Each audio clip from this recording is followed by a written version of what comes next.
Vamos con el Migranálisis, en esta ocasión con el doctor José Israel Ibarra González, profesor investigador de Migración y Derechos Humanos del Colegio de la Frontera Norte, Unidad Nogales. Él es egresado del doctorado en Estudios de Migración de el COLEF, investigador invitado de Continente Móvil para el Migranálisis, un espacio donde convergen la migración y la comunicación con un enfoque científico. Israel, qué gusto saludarte, muy buenos días. Muy buenos días, David. Un saludo a ti y a toda la audiencia.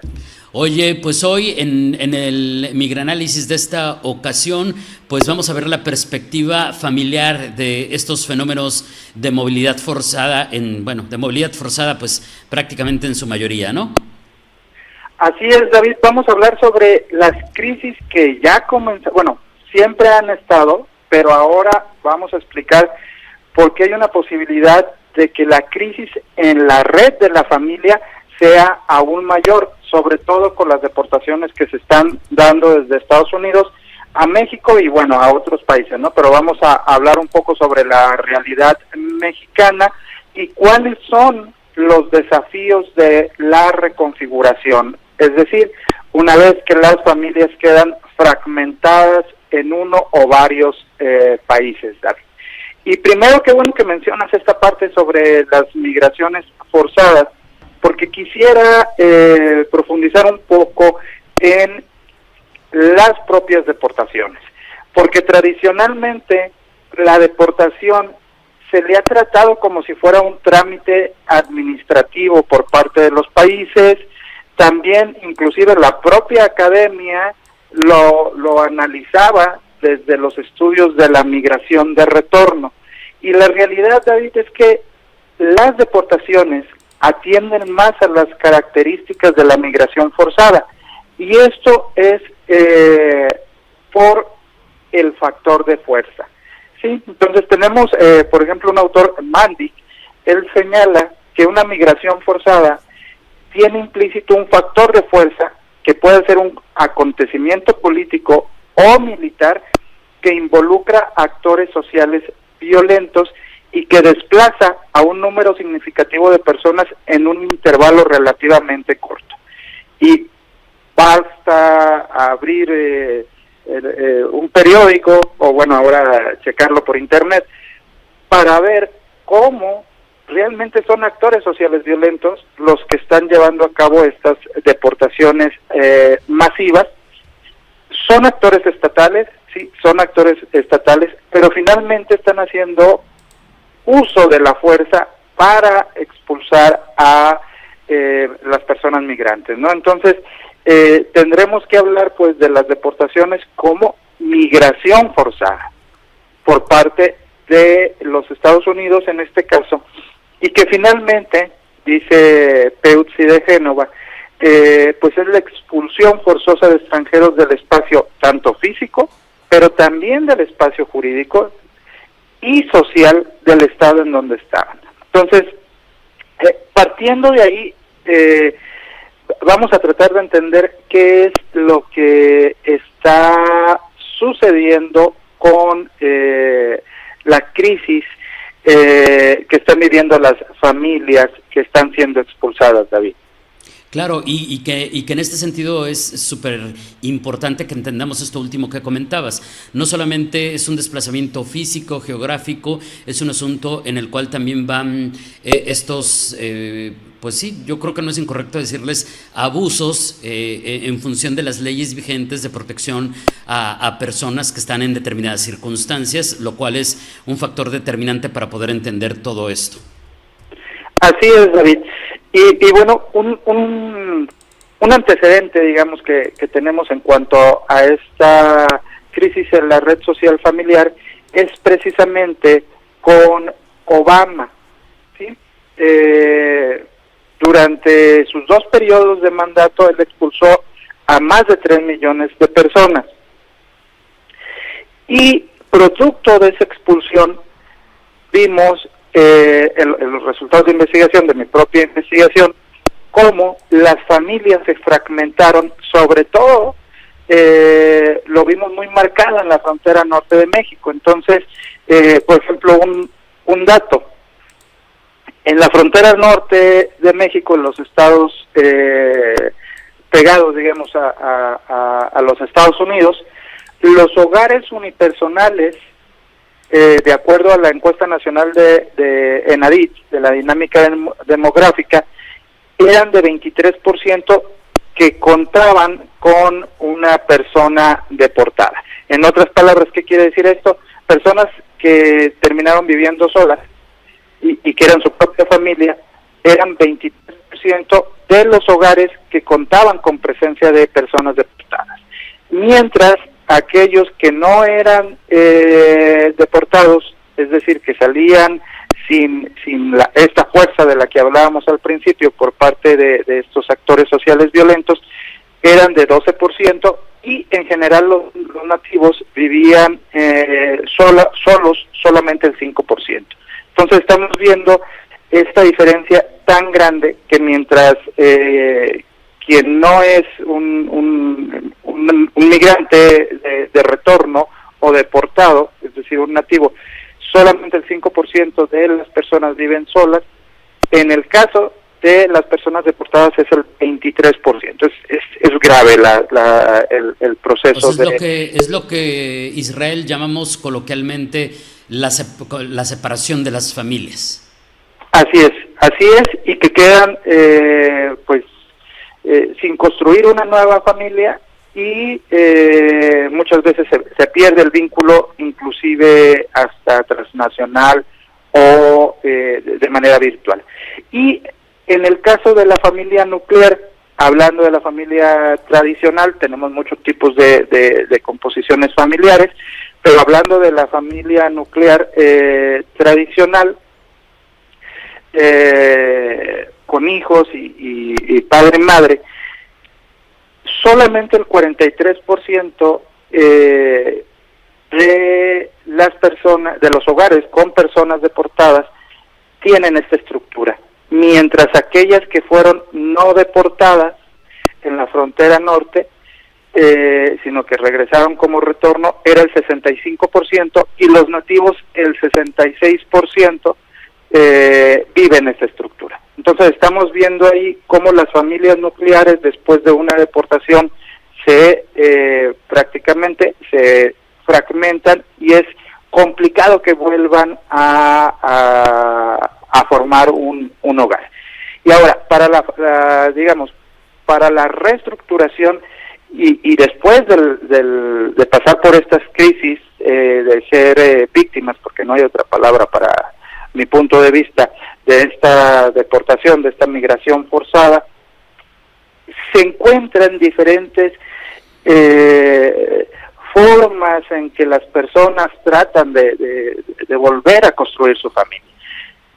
La ideal sería que finalmente pudieran reunificarse en México con parte o la totalidad de su familia nuclear, es decir, con su cónyuge y con sus hijos, con los que estaban viviendo en los Estados Unidos. Pero la realidad, David, es que no sucede así. Es decir, sí se dan los casos, pero muchas veces la esposa no quiere venirse porque a lo mejor es familia mixta, es ciudadana americana, o ella sí era residente permanente y no quiere regresarse, o alguno de los hijos no quiere regresarse, y empiezan a construirse nuevos tipos de familia y nuevas reconfiguraciones. Entre esas está pues conseguir otra pareja en México, y ya digamos se pierde la familia que existió en los Estados Unidos antes de la deportación, o inclusive alguna pareja o alguien que conocían en los Estados Unidos decide, ciudadano americano o ciudadana americana, dependiendo, decide venirse a vivir a México. O sea, es una construcción interesante. Pero entonces, como tienen todas sus redes en Estados Unidos, bueno, se separa de la esposa el esposo o la pareja, y hay otra persona ciudadana americana que dice, bueno, pues fíjate que yo tenía una relación contigo y quiero irme a vivir contigo, y se vienen para México. Y de ahí hay otros arreglos familiares, como vivir en México y seguir con una relación transnacional, que van y vienen de los Estados Unidos, Esto hace que se establezcan las personas en la frontera, es decir, que aunque los estén deportando a Chiapas, de todos modos vuelvan a subir para tratar de reconstruir su familia transnacionalmente en una ida y venida, porque ellos o ellas no pueden entrar, las personas deportadas. Y finalmente lo que acabamos de mencionar ahorita, ¿no? Cuando se quedan completamente solas. Entonces, tenemos este antecedente y es muy probable que se vuelva a repetir y quizá con una crisis mayor. Oye, y es interesantísimo, imagino que ha de ser muy complejo desde la parte humana, emocional, pasando por la legal, el lograr esta reconfiguración, incluso cuando tienen una oportunidad de decidir sobre qué pueden hacer, pero pues también en el otro extremo de estas situaciones, pues están las familias que nunca se vuelven a ver en todo su ciclo de vida, ¿no? Así es, David, o sea, quedan separadas, sobre todo aquellas que no están, por ejemplo, cerca de la frontera, que el familiar decide regresar al sur del país, que ya no hablamos sobre esos datos, varían un poco, pero lo más grave está en frontera norte. Y la cuestión, por lo que señalaba que probablemente se presente una crisis aún mayor de la que ya vimos con Obama, es que con Obama teníamos un flujo que era el que llegaba, era, digamos, detenido en la frontera y era retornado, ¿no? Y si bien había deportaciones desde el interior, es decir, a familias ya asentadas, era un flujo mixto de deportaciones. Lo que estamos viendo ahorita con el presidente Donald Trump es que para el flujo, digamos, de deportaciones, y concentra todo el poder de las instituciones que estaban, digamos, en la frontera para precisamente vigilar el flujo irregular, hacer las detenciones y las deportaciones como patrulla fronteriza, por ponerte un caso, y las está llevando a que se unan a las operaciones de removals o de remociones, es decir, enfocar todas las baterías de todas las instituciones a sacar a familias que ya estaban asentadas de muchos años en los Estados Unidos y familias mixtas. Entonces, lo que vamos a ver es un recrudecimiento de la crisis dentro de la familia, porque se están enfocando a sacar con órdenes de deportación a quienes ya estaban adentro asentados, quienes ya tenían 20 años, 30 años. No quiero decir que no sucediera con Obama, sí sucedía, pero ahora están todas las baterías en esta población. Entonces, lo que estamos viendo es cuestiones extremas como deportaciones junto con ciudadanos americanos. Es como, si lo estoy entendiendo bien, es mucho más grave que lo que hemos vivido en etapas anteriores, por lo menos recientes, Israel. Sí, o sea, estamos viendo un ataque al derecho de la unidad familiar, que es un derecho humano, ¿sí? Protegido por la misma estructura de la Organización de las Naciones Unidas, y donde vemos a un Houma al zar de la frontera decir, pues si no quiere irse solo, que se vaya con toda la familia, aunque sean ciudadanos americanos. Claro. Entonces, aquí estamos viendo un ataque a la familia, que era un valor que tradicionalmente siempre en inmigración habían defendido los Estados Unidos. Es decir, para inmigrar a los Estados Unidos había una visión donde tú podías tener una reunificación familiar de manera legal, porque las leyes estaban protegiendo a las familias. Y si te intentaban deportar, también las leyes, tenían no un sesgo, sino tenían la constitución de la familia como un derecho que a ti te permitía, digamos, pelear para quedarte dentro de los Estados Unidos, ¿Por qué? Porque estabas defendiendo tu derecho a la unidad familiar. O sea, había una Y ahora, opción que difícil, pero estaba la opción. ahora lo que estamos viendo es un ataque al núcleo básico de la sociedad, que es la familia. Oye, Israel, se nos acaba el tiempo, pero quiero preguntarte si hay referencia de que cuando se están dando estas reconfiguraciones y tienen la opción de decidir cómo reconfigurar su red social familiar en esta etapa de posdeportación, qué tan importante, que me imagino que sí, digo, seguramente lo será, qué tan importante será para tomar esa decisión el factor económico, es decir, no, pues sí, qué padre, pero ¿y cómo nos mantenemos? Porque gran parte de los desplazamientos y de la migración también se da por esto, ¿no?